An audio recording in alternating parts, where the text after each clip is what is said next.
Hi everyone, can we continue?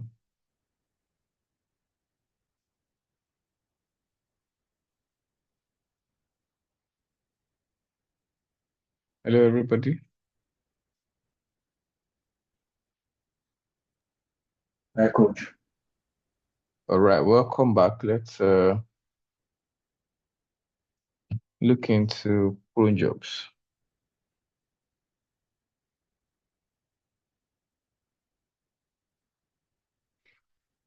Okay, so when we say cron jobs, what do we mean?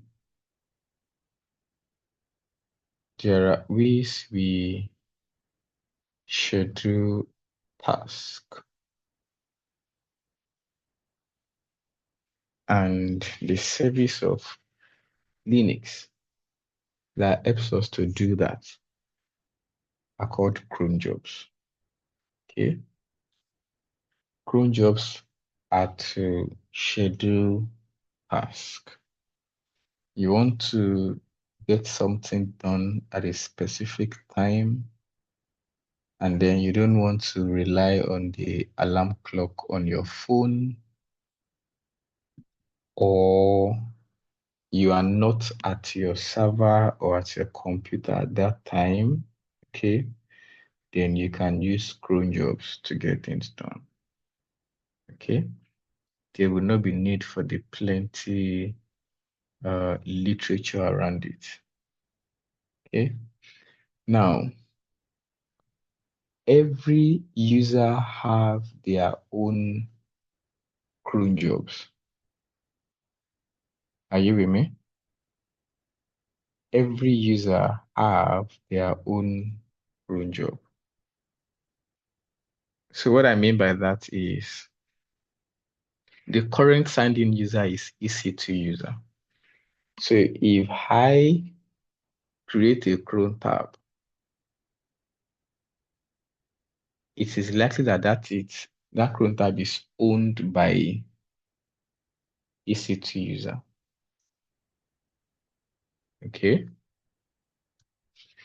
If there are other users on this server and they create cron tabs, it is owned by them. Except if I create a cron tab as root, that's when a cron job will be executed as root. Okay. Now, the implication of that is this. If EC2 user sets a task for 2 a.m. tomorrow morning, and by 2 a.m. tomorrow morning, the signed in user is not EC2 user, then that task will not be executed. But if by 2 a.m. tomorrow morning, the signed in user is EC2 user, then that cron tab will run. However, if the signed in user or if the owner of the cron job is root, then irrespective of what time of the day or irrespective of who is signed in, root will execute the cron job. Okay, so let's get into it. To know if a user has any cron job, the command is this: cron tab flag L. Are we together? Do we have? Can you see my screen, everyone? Are we together? Yes, I can see. All right. So cron tab flag L, from what you see here, it says no cron tab for EC2 user. Okay. If I want to confirm for root, I will say sudo cron tab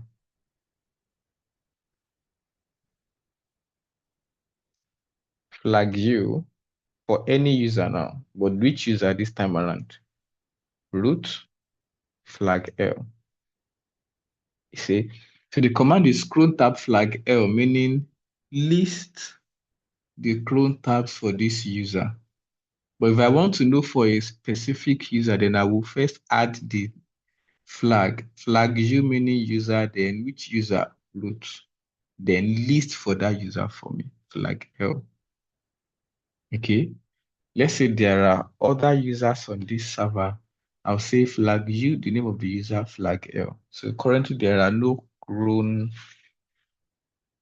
tab for EC2 user and root. Okay. Now to create clone job, we say clone tab flag E.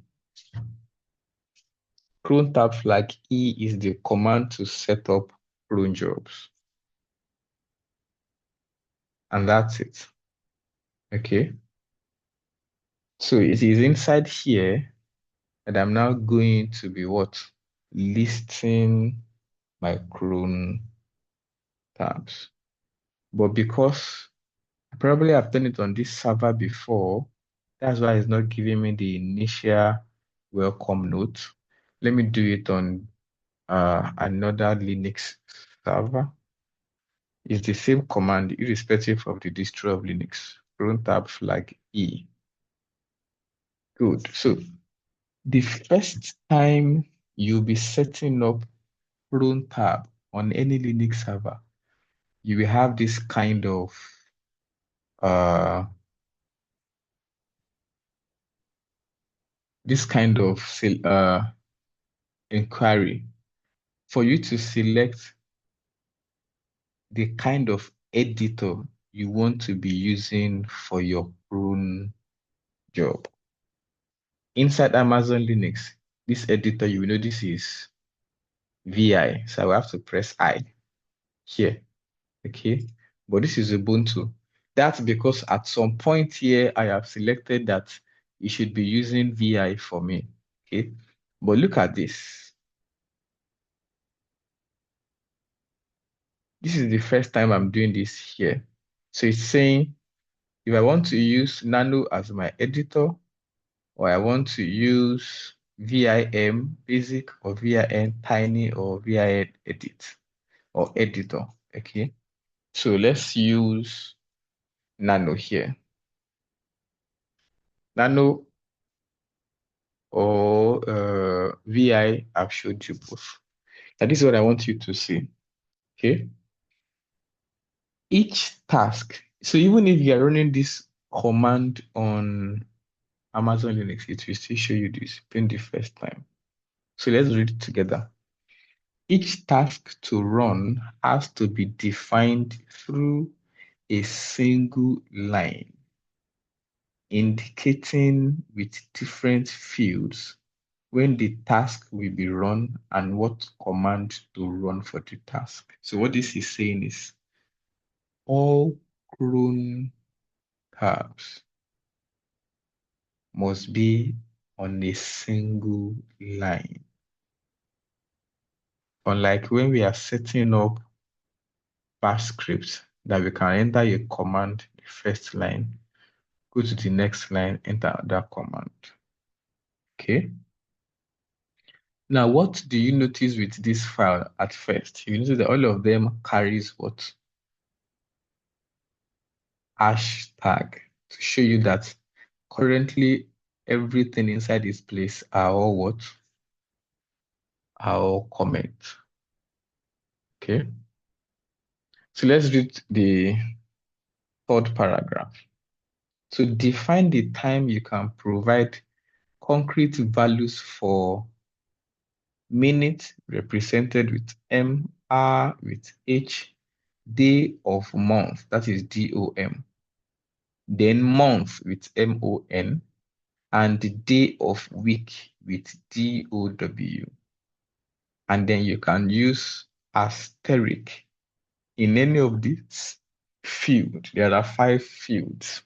The first one is minute with M, second is hour with H, the third is day of month, DOM, and the fourth is month with MON, and the fifth is day of week with DOW. In any of these fields, you can use asterisk. Okay. Now it says, notice that tasks will be started based on the cron's system, Damon's notion of time and time zones. Okay. So if your Linux server is using GMT +1 or whatever, you must confirm that before you begin to set up cron jobs. Okay. Output of cron tab jobs, including errors, is sent through email to the user the cron tab file belongs to, unless directed. Okay. So now let's see an example of setting up a cron tab here now. Okay. For example, you can run a backup of all user accounts at 5 a.m. every week with this command: 05, see, 05 asterisk asterisk 1, then the command. So this is what this is saying basically. To set up a cron job, right? There are 5 fields. Look at the last line here. Please pay attention. There are 5 fields. M is for minute, H is for hour, DOM is day of the month, MON is month, and DOW is day of week, followed by the command. Of all these 5 fields, it is separated by empty delineation, that is space, okay, up to the command, all right? Now, what this is saying is that 0 is for what? Minute. 5 is for hour. So this is 5 a.m., okay? And if what you have here is 17, that's going to be 5 p.m. If what you have here is 23, that is 11 a.m. If I have 24 here, or I have 0 here as well, it means 12 a.m. Okay. If I have 0 here or I have 24, it means 12 a.m. Okay. And then I've showed us star. Star means zip up everything inside this place, inside the home folder, and keep it inside this backup folder. And this is the name you will call it. Look at this command. If you understood properly what we did in our last class when we were tarring, you will know that when you use tar with the extension, the next thing is the name you want to call your tar file and followed by what you want to tar. Okay? What we learned in our last class about tarring is when you use tar followed by the flag, the next thing will be what? The name you want to give the tarred file. So they are saying the name is what? home.tgz. That's the home they are calling the name they are calling the tarred file. And this one is where it will store it. It means that create the tar file in this place. And this guy is what it wants to tar. In our case, we were listing it file by file. But I'll also show you how to tar an entire folder. And this is what it's doing here. So it means go into the home directory. There is this home folder inside root. And I told you severally at the beginning of this session that all the user homes of a user, sorry, all the user homes or all the user directories of users on your Linux server, they are found in this home folder. Okay. So this is to say that all the home directories of the users on your server, they are here. Tar all of them. Save the tar file as this and keep it inside this directory. That's what this command is simply saying. And that's why you see it here. Say, for example, you can run backup of all user accounts. Okay. So let's go ahead, Mr. Cletus, please. Yeah, I'm just curious, eh? From Okay. our last class, when Yes. we were writing this command, Yes. the the home directory comes first, but in this cron job now, it's coming at the other end. No. In our last class, what comes first is the after tar, then the extension. You use XVF. They're Yeah, using SVN. Yeah, ZVF, which is the same thing. Okay. The next thing is, in our one case, is the name we want to give the third file. uh, Do you remember? yeah, I have it on my note. If the name we Okay. want to give the file, then Then followed then we by, want it to be stored. so we did not use this. You know why? We want it to be stored in the directory where we are at that time. That's why we didn't use extension. Sorry, we didn't use the full path in our own. Does it make sense? Let me Okay, exit here. I'm a bit Save this confused. buffer. No. Let me list. Where are we? Ubuntu. Okay, let's return to Amazon Linux. Let me also escape here. Please go ahead with your question, the next hand. Yeah, I have a different question. Like when you Okay, hold on. Let's just finish one first. Okay. okay, sure. Now look at this. Let's say I want to tar task one, task two with water, wind, and what? I'm going to say tar flag CVF. Okay. The name of the third file, let's call it, uh, let's say it's going to be Cletus.tar.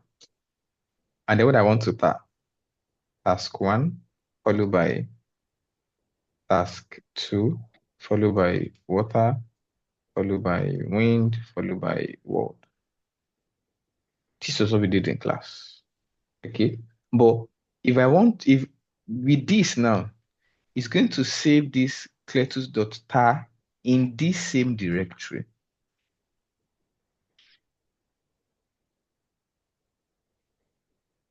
Okay. Uh, there's a mistake.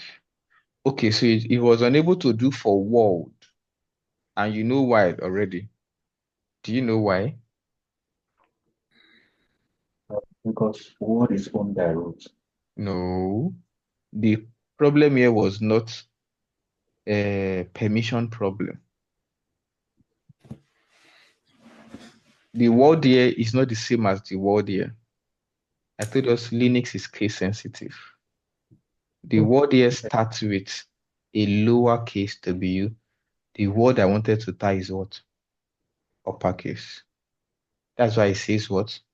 No such file or directory. Does it make sense now? yes, it does. All right. So if I list now, it has tagged cletus.sh. But I can say, remember I told you that if whatever you want to work with will not be in the parent directory of what you are working with, then you must specify the what? The full path. So I can say root home EC2 user, then sand. So what that means is tar all of these things together, call the name of the third file cletus.tar, and keep it in this directory. Does it make sense now? So if I do this, you see this time around when I use the correct word, we did not have any, cannot see that. All right. If I cd into sand now, and I list, look at cletus.tar here. That's what you are seeing in this place. Do you see this? Are you with me? Yes. So the only difference is instead of listing everything inside home, this home is saying that I don't want to list all that is inside. Everything inside this home folder, add them for me. So what is the example in Word? Run a backup of all user accounts. Where will you find all the user account folders? Inside home. If I go here, cd root home. See, just one user. So if I create 5 other users, I will find their home directories in this place. Okay. So if I now say tar flag cvf, call the tar word home.tar, and I say dot uh, home like this. So instead of listing everything inside this home where I am now, okay, this alone, or I run dot / asterisk, it's going to tie everything here. So the reason why they are explicit here is because your third file is not in your where, it's not in your home directory. We see where it is. Okay, so that's why this command is like this. Does that answer your question? Let me know if you are still unclear so I can explain further.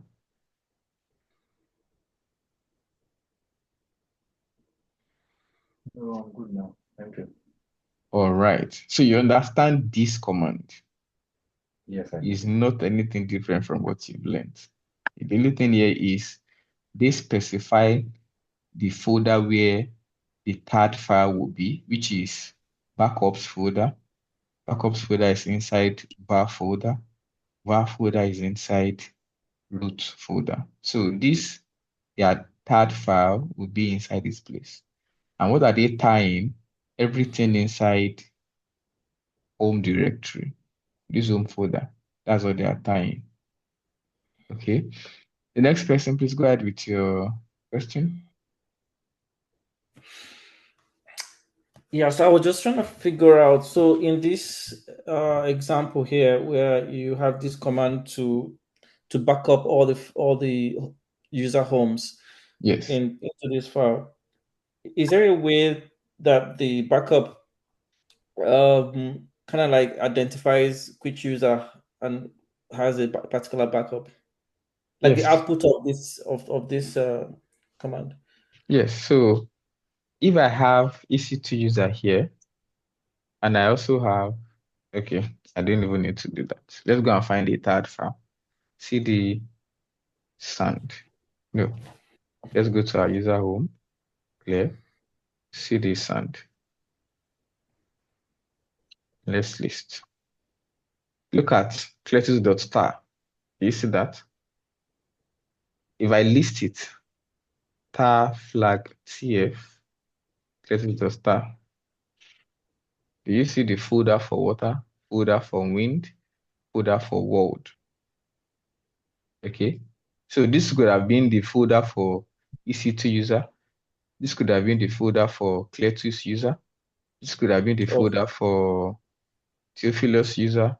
This can be the folder like that. okay. Okay, that makes sense. All right. So let's return here now. Let's go set up. something like this. Asterisk, asterisk, 3, 4, 5. Make directory Linux. Now let me specify the path. Home, Ubuntu, +1. Okay. So this command is, what's the command here?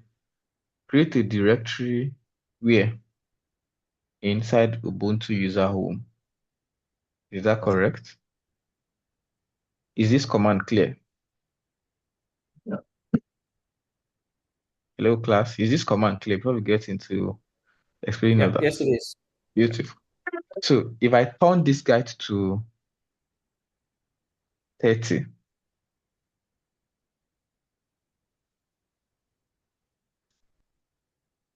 two, three, 4, 5. It means that, what did we say the first field here represents? M, which is for what? Minutes, right? Is that correct? Are you with me, guys? Good. So Yes, that's correct. it means every 30 minutes, run this command. That's it. Every 30 minutes, you should what? Run this command. So what's the frequency? Every 30 minutes. If I change this to 13, what did the second field mean? Wow. Ah, Ow. beautiful. So this is R. So it means every 1:30 p.m., isn't it? 13 means what? 1 p.m. So every 1:30 p.m., run this command. Does it make sense?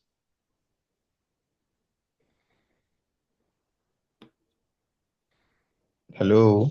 Is it Yes, it making does. sense? It makes And sense, yeah. this is not at every 13 hours, 30 minutes. No.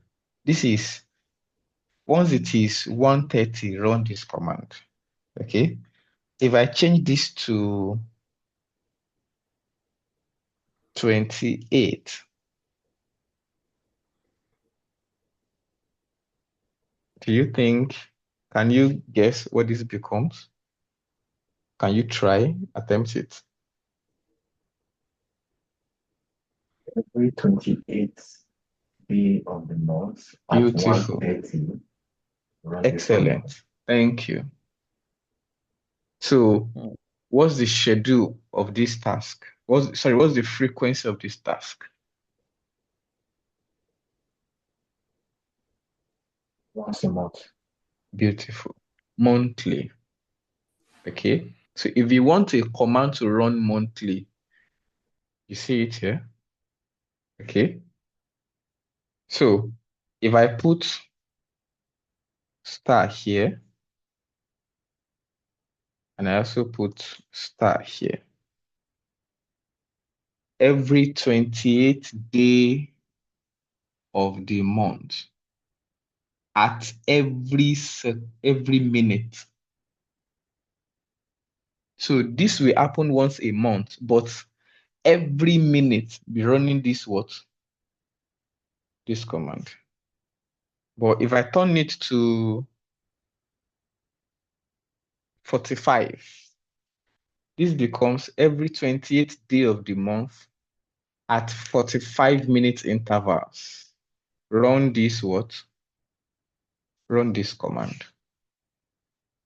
Okay, so this is one. On the 28th day of the month at 1:45 a.m., run this command. Is this still making sense? Yes, it is. All right, let's move on.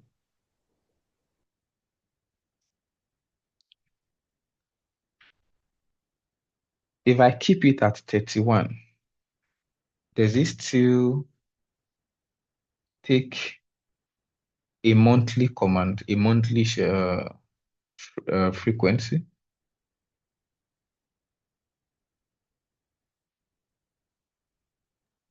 I think this one is a bit controversial because not every month ends in 31 days. So probably it will only run in a month, once a month in those months that ends every 31 days. Thank you. So if you really want to set a monthly schedule, it should be between 1 to what? 28 for fields, for DOM field.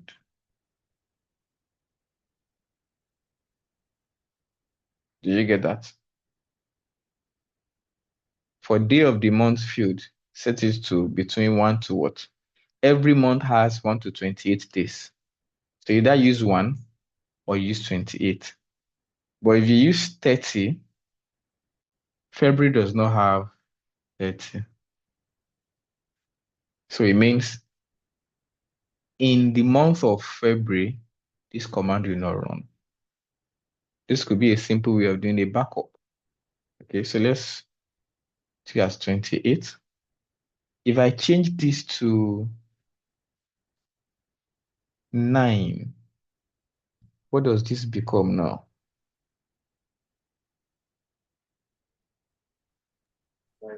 September 28th at 1:45 a.m. Run this Good. command. So what's the frequency? Once a year. So this is the yearly Every yearly. schedule. Okay, that's on the 28th day of September at 1:45 a.m. Run this command. Okay. Now this is a very stringent filter. Let's change this to 5. Okay. For cron job, 1 represent Monday, 2 Tuesday, 3 Thursday, 5 Friday, Saturday, 6. Then Sunday is 0 or 7. Okay. So this is a very stringent what? Filter that on the 28th day of September, if it is on a Friday, then at 1:45 a.m., run this, execute this task. Okay. But it means that for that year, if the 28th day of September is not on a Friday, then wait till next year. If the 28th day of September the following year is also not on a Friday, it keeps moving it on like that. So this is a what?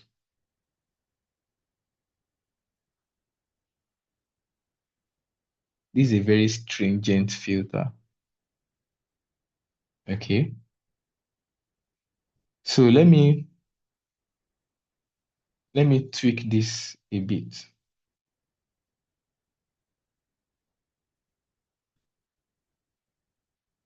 Let me see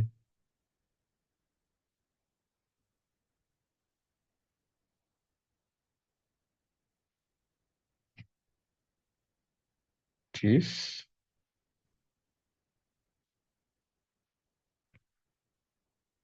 and this. Who wants to attempt what this will do for us?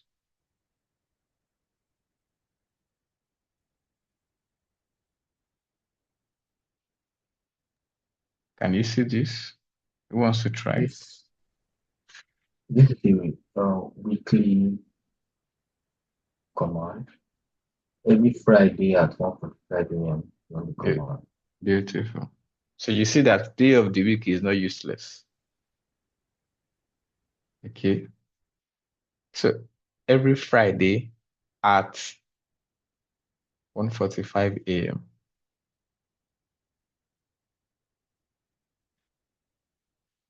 So that's it.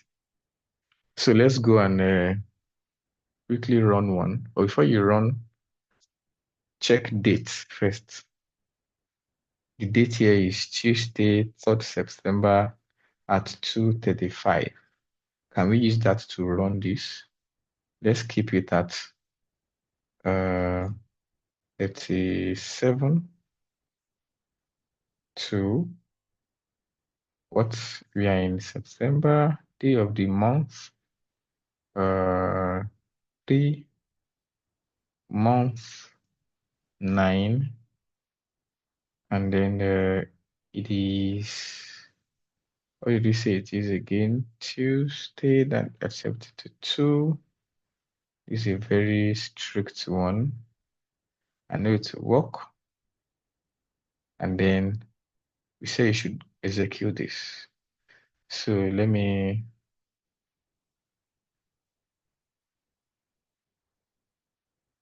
let's copy it. Then escape. Y.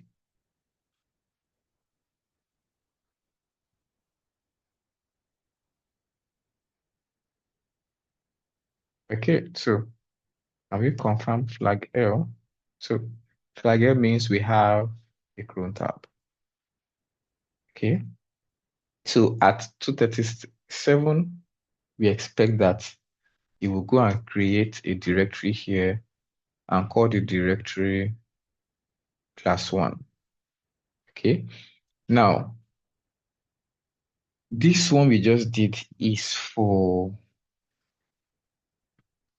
Ubuntu. We can also set up cron tabs as root, meaning that the schedule that we give the cron tab, irrespective of who is signed in at that time, as long as it is root that set up the cron tab, the cron job will be executed. Okay. Do you see that we now have class 1?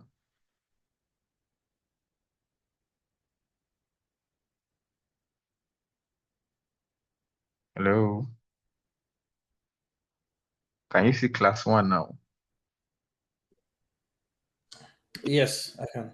So when it was the time, it executed it and then created class 1 for you.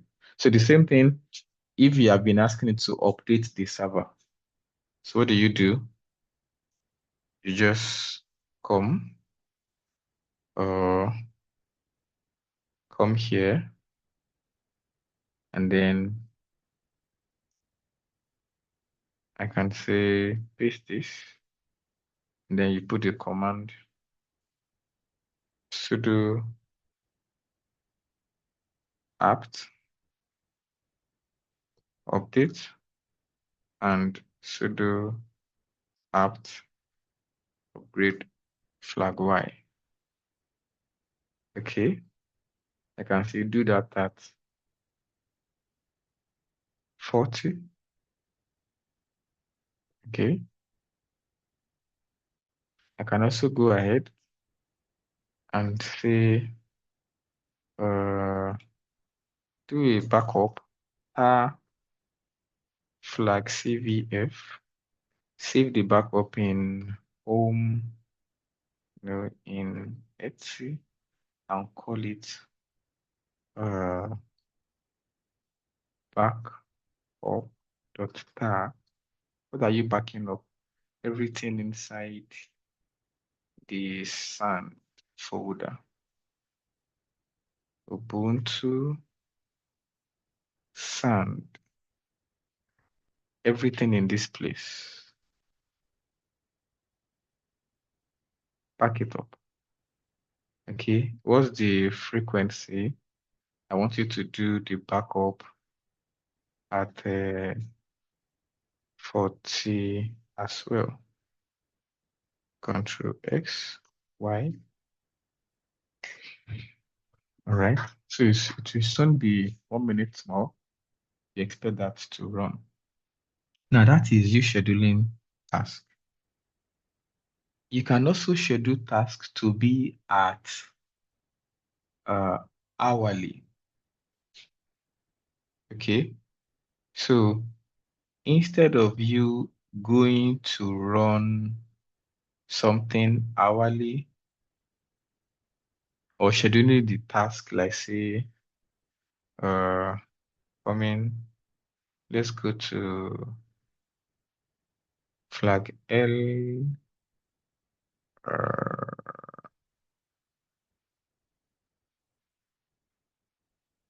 Yes. If I want to schedule a task hourly here, what would who wants to give me how it will look like? Let's not waste time. 0, 4, 1, 2, 3. Followed by the command, isn't it? So this is saying 4 a.m.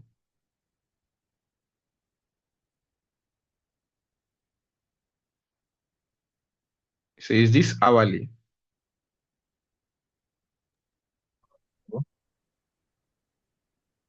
Is this hourly?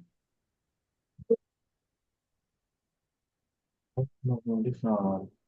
This is 4 a.m. So give me hourly now. Count is 60 minutes. Beautiful. Mm, that's. This is hourly. Every 60 minutes, run this. So this is what we are now saying cronjob can do for you. Instead of doing this, you can now write at hourly.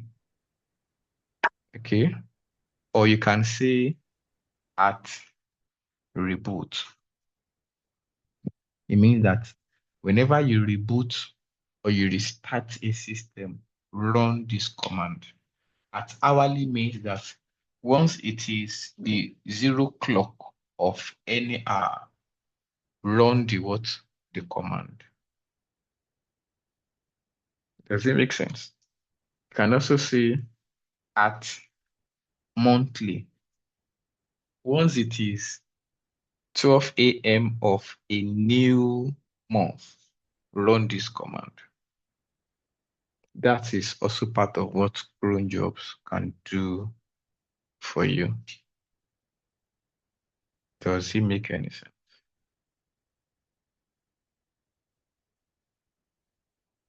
Hello, everyone. Are we together?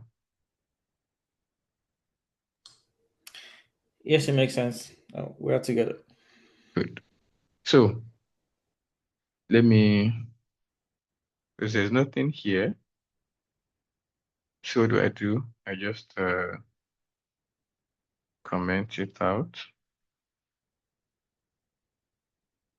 Doesn't have anything to do here. Comment it out. And the 3 commands above it, these ones, the schedule have passed. Okay. Do you think this one can run again? Can it run again? It can't. The schedule have passed. But if I want to give it life again, I can change some fields. If I change this to this, so this is saying every third day of the month, if it falls on a Tuesday at 2:37 a.m., run this command. This is even stringent. I can also remove this. Every third day of the month, it doesn't matter which day it falls. The third field there is for what? Day of the month, isn't it? DOM. So every third day of the month at 2:37, run this command. So this is a monthly what? A monthly schedule. So I've given this guy back life now. This one is passed. This one is passed. Let's go to Etsy and see if we will find backup.star. Okay, so let's run but that's not what I want to do. I actually want to comment out all of them.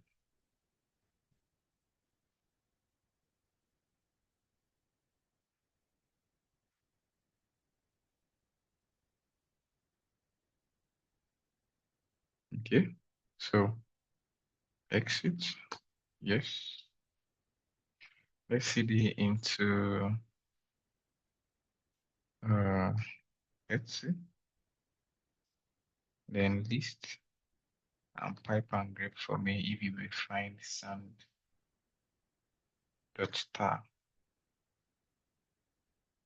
Sand.star is not here.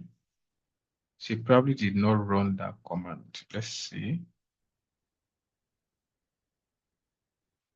Is that the name we call it?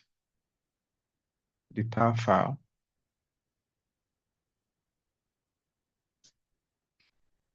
Let's check it again. Okay, backup.star, that's what we are looking for. List, pipe and grep in, backup.star is also not here. So does that mean they did not do the backup for us? Root etc backup.star, everything inside home, Ubuntu, sand. By the way, do we have sand in this place? That's what we should just confirm first. Do you see that? There's no sand there. So for you, okay, this was the server where we have sand. I mixed it up. I'm sorry. Okay. This was the sand I was referring to, but it's not in this server. That's why it did not run that. Okay. But I know the other one ran. So one thing about, see another thing about cron jobs. So you see that it is running in the what? In the background. It's a daemon service. Okay. And it will not tell you if you succeed or not. Okay. It will only send it as an email, which I did not configure. So it says task will be no, no, no, no. Where did I read that? Output of cron tab, including errors, is sent through email to the user cron tab file belongs to unless you direct it. Okay. So that is you go and set that one inside the folder for cron tabs. Okay. So that is setting cron tab as regular user. You want to do it as root, then you use something like cron tab flag u root, then flag e. Okay, must be privileged to use flag u. Then what do we do here? Sudo. Again, this time let's use a vim. So let me use 2. Then I will have to press I to insert. So this time, whatever you do here, you are doing it as what? As root. The same process with what you have initially. This one, you do not need to put sudo because root is the one setting up the command. You don't need to put sudo inside your command because root is the one setting it up. And the advantage of this is, irrespective of who is signed in, when it is time to run, to execute the job, to go ahead and execute the job. Okay? We will use more of cron jobs when we get into DevOps properly, right? We have come to the end of class. And I also think we've come to the end of this free Linux training. We have networking. I would have loved to show us SSH, how you can SSH into a server, and you can use a server as what's the word now? A jump box, or we call it bastion host, into another server, especially when the destination server does not have a public access. Okay, it means that you probably did not create, every server we've been launching, have its own public IP address. So it is possible you want to keep a server private and then you do not give it a public IP address. So it will only have private IP address, especially servers, cloud servers on any of the cloud platform. Okay. And in that situation, if you need to access the back end of that server, you will need a bastion host or a jump box server within that same VPC to access the back end of the server that doesn't have a elastic IP, that doesn't have a public IP address. Okay. The simple way to explain it is this. If I want to SSH into this server now, on our SSH client, you will need what? The IP address of that server, the public IP. What if the server does not have a public IP address? And you need to reach the back end of the server to do installations. It could be your application server, your production server, to do installations. How do you do that? Then you need another server that is in the same VPC, virtual private cloud, or that is in the same, in general parlance, in the same network as the private server. So it means you're going to use the other server as a bastion host into the private server. And the protocol that does that for you is SSH, secured shell. So it's not the regular way of using an SSH client like your Terminus, like your Mac OS terminal or your PuTTY. That's a special way. You have to generate SSH keys, send the keys ahead, and all of that. Okay. But it's a long process. Not long, just about 3 commands. It's just that you need to understand what's happening there. We'll be doing that when we get into DevOps properly. So today we've been able to run bash scripts and cron jobs. Okay. When we get into the boot camp, we'll be learning other things. Okay.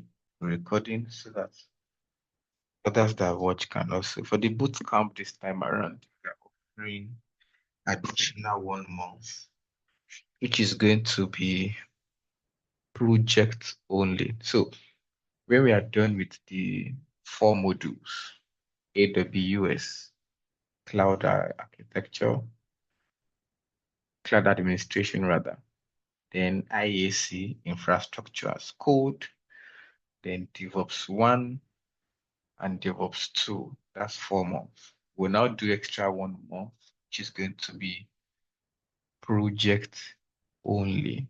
At this point, we've learned a lot of tools.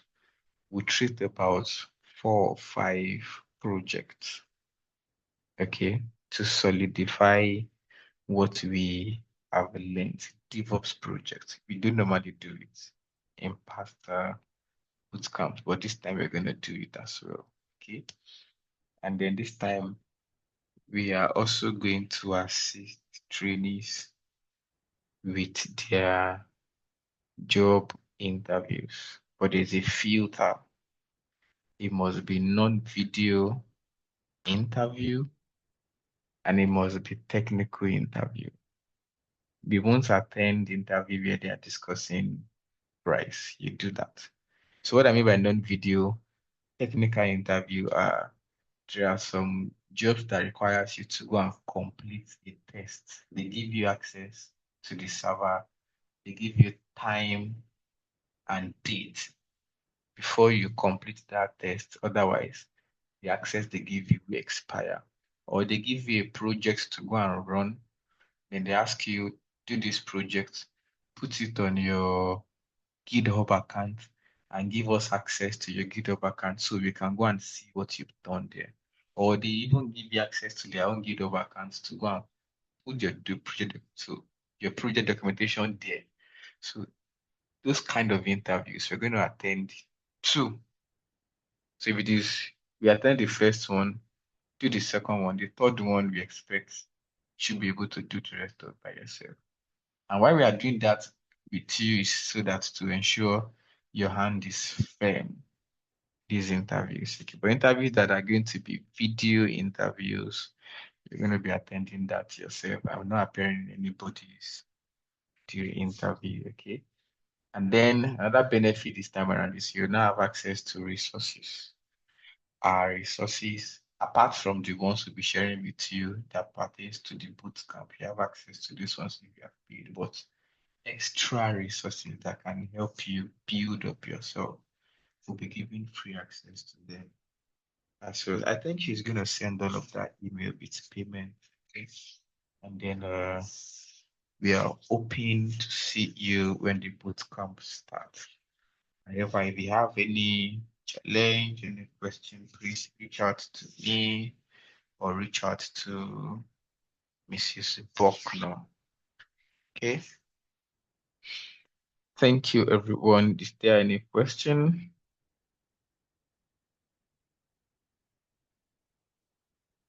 All right. If there are no questions, we've come to the end of class. I hope you've been remembering to terminate your servers. All right. I hope AWS will not be sending you bills that you've incurred because you do not forget. You don't remember to terminate your server, please. Do not forget. All right, guys. Thank you for your time.